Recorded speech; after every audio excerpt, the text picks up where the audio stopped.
If you're a financial advisor or life insurance agent and you're struggling with creating professional looking videos to connect with your audience without spending thousands on equipment or wasting hours of editing, still tinkering to try and figure it out, well, tune into this week's episode of the Digital Advisor Weekly.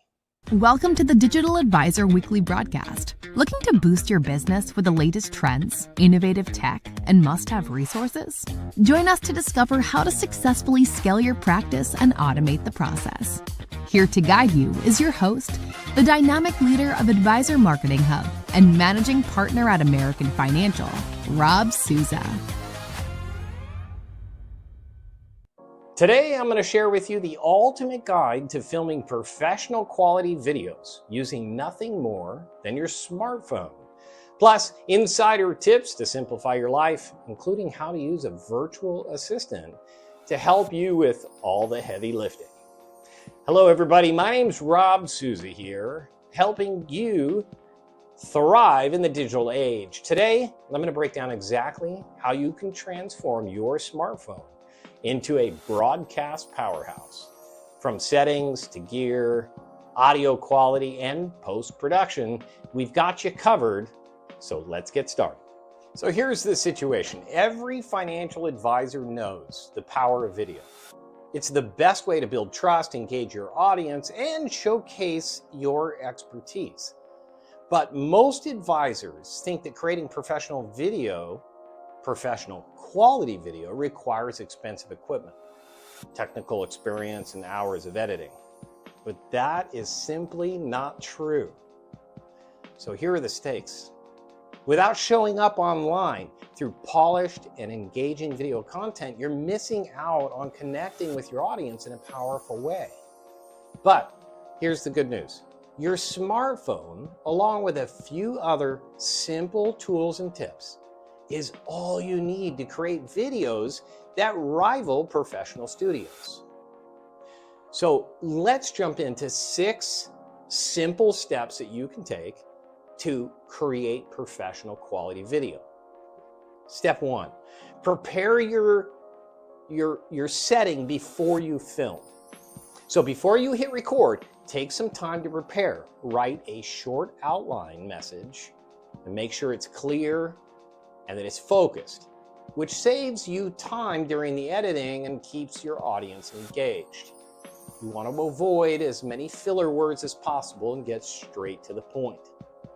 Once you have that script, I want to show you what you can use if you're having trouble memorizing either outlines or video scripts. I want to show you what you can do to make it simply easier for you to get through the entire content of your script.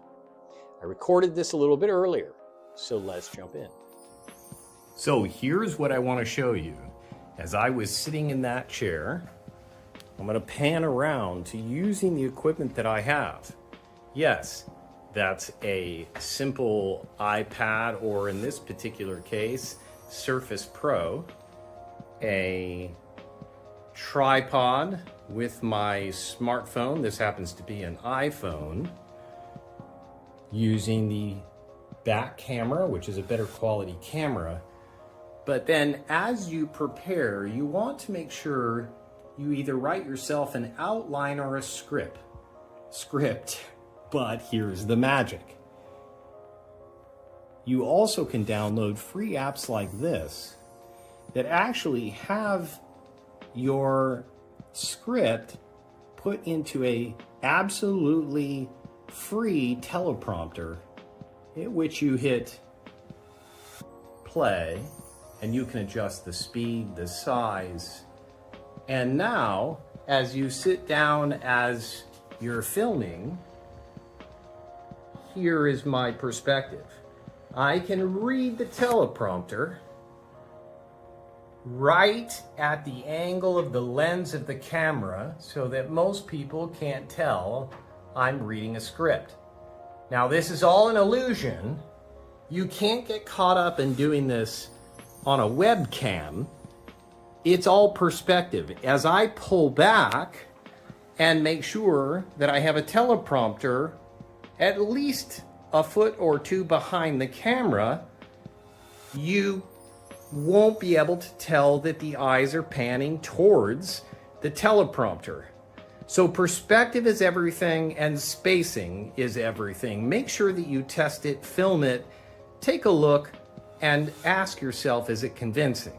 Now, as far as professionalism, well, we just used a ladder and a weight to hold my Surface Pro, which happens to be a stapler. Get creative, get innovative. Hopefully you're beginning to see that you can use your creativity to overcome the challenges of professional equipment or filming. Step 2, now you need to choose a filming location. Set yourself up for success by choosing the right filming location.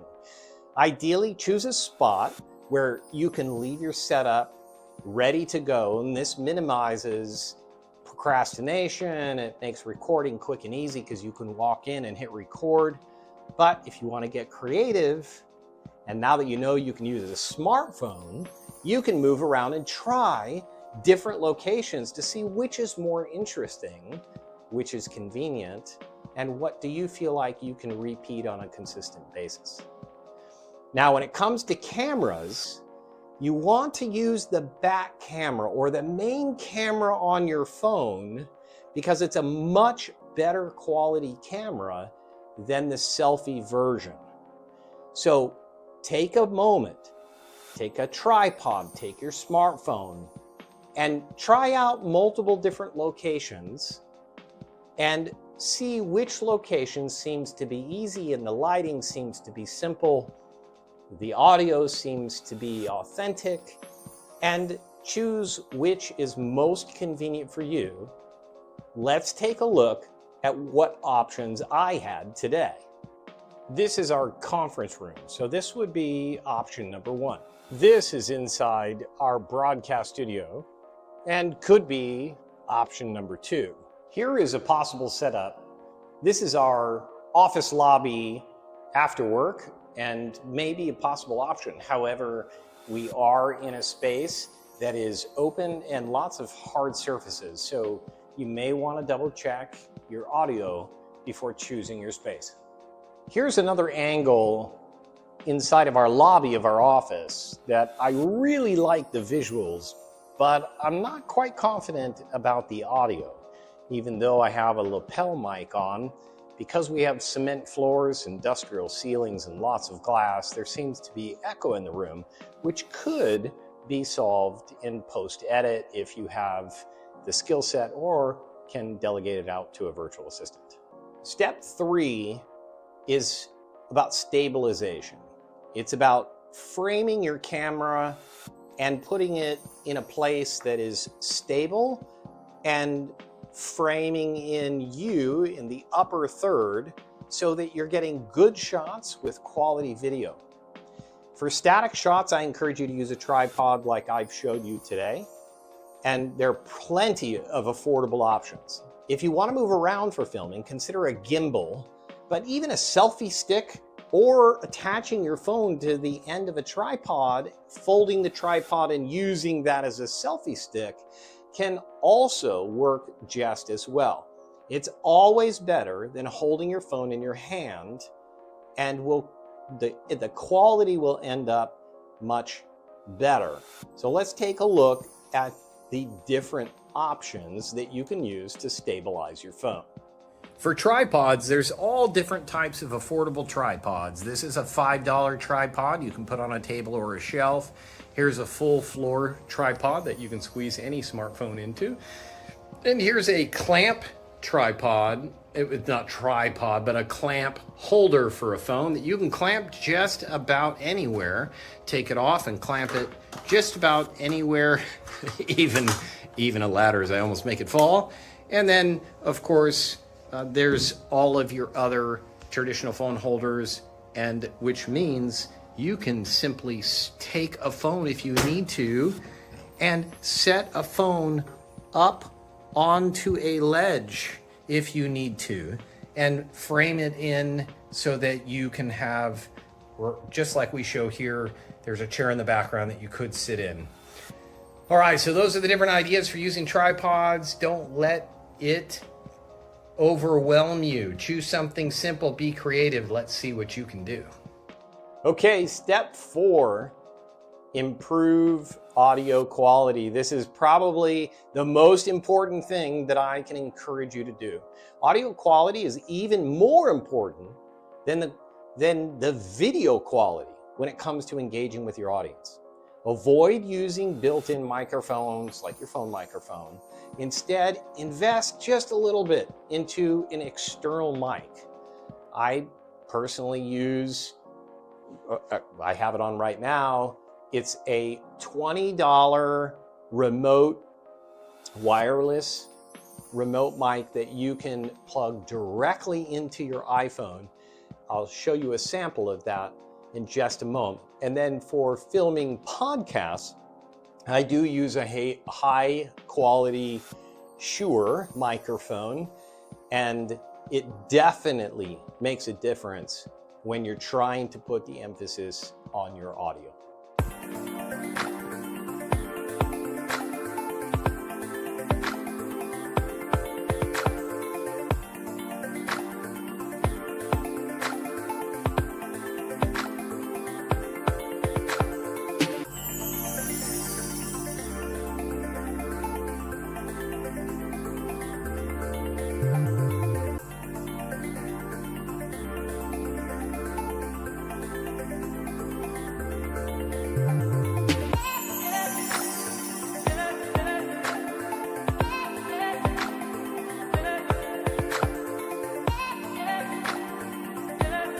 Make any adjustments to the framing of your shot, and then you just want to tap and hold on the area that you want to set the exposure and the focus for. And if you keep holding that down, a little box will pop up saying AEAF lock, auto exposure and auto focus lock. And this means that your brightness and your focus is locked at that point. So ideally you're doing it with yourself or whoever is going to be on camera. That's what you're tapping on to set that focus and exposure. Now, if you're trying to do this yourself, then I suggest bringing in some sort of a placeholder, a pillow or a backpack or something that you can put in the position that you're going to be sitting or standing in, and you set the focus and exposure to that. Then you just move it out of the way when you're good to go. Now, after you've locked that focus and exposure, if you want to make any brightness adjustments to make it brighter or darker, then you can just tap on the screen and swipe up or down slowly, and it will make those minor adjustments to make your shot brighter or darker.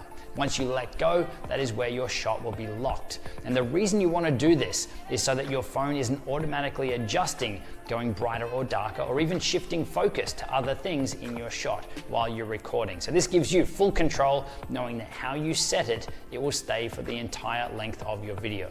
Finally, test your setup. Before diving in to actual recording, take a moment to create a couple test videos. Check for your lighting, your framing, and your microphone connection. This is really critical. This happened to me earlier today when I was in the lobby and my microphone accidentally got punched off, and I had a bunch of echo in one of the videos and needed to redo it. This small step can save you a ton of headaches later and ensure that the final video is polished and professional with less work in the post editing. What you don't want to do is finish 30 minutes of film clips just to come back, watch the clips, and be super unhappy and feel like you need to start over from the beginning again. So again, make sure you test your setup before filming your entire video. Okay, now that we've covered the basics, let's dive into a few advanced tips that will set your videos apart. And again, if you're just getting started, I encourage you to skip this part and just get started with the most simple setup possible. First, lighting. I encourage you that natural light is your best friend. But if that's not an option, you can invest in different lights, ring lights, backlights, even I've used garage clamp lights as an affordable option. And I've even used desk lamps where we put pillowcases or sheets or shirts over the top. So let's take a look at some of the creative lighting options you can use. And in this particular shot, I'm just using overhead fluorescent lighting with backlighting and no professional lighting whatsoever. Get creative, set up properly, and if you're prepared and you test it, you're going to have a much better experience in filming from a smartphone. Next is eye contact. Always look directly into the camera lens, not the screen.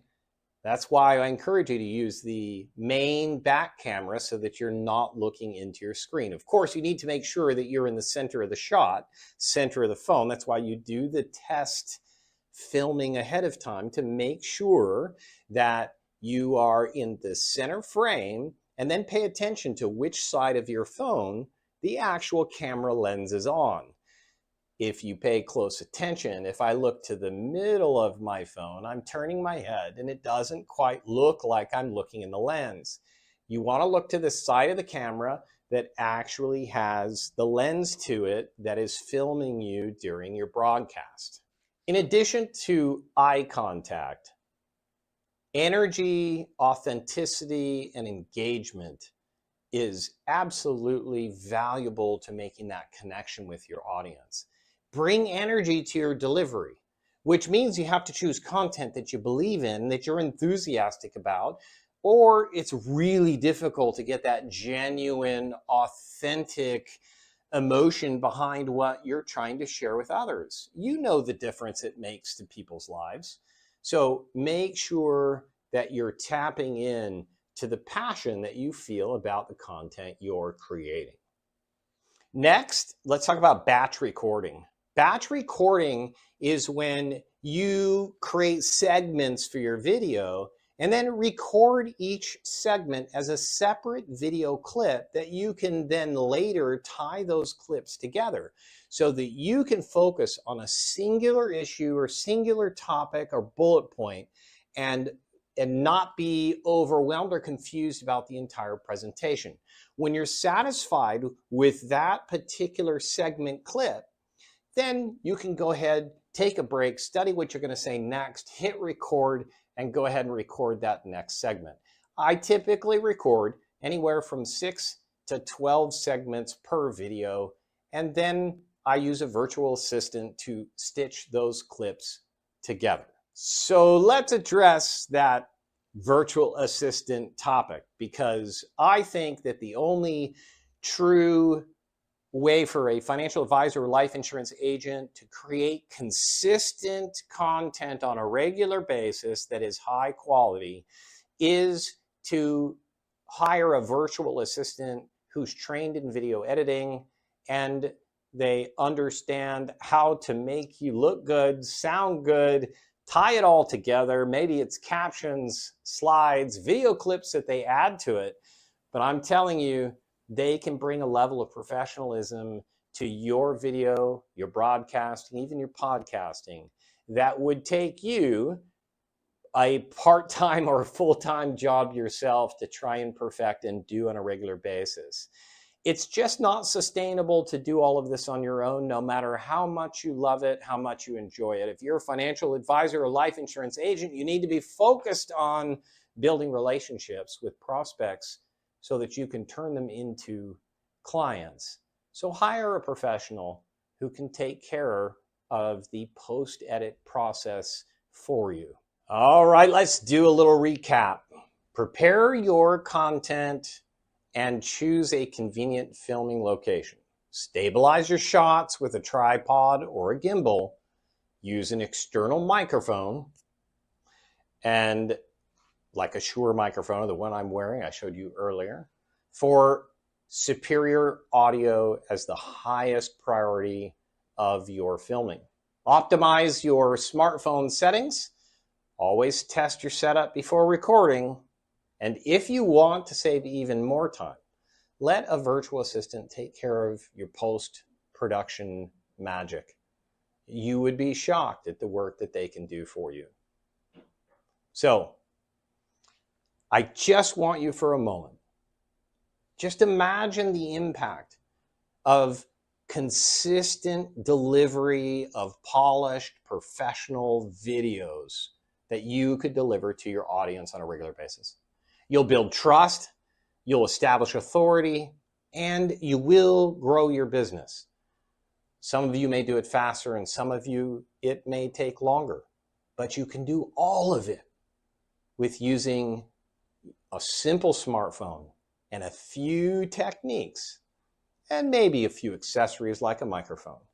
And you'd be shocked what you can do to grow your business and have that content on demand for people to get to know you, fall in love with you, and choose to want to do business with you.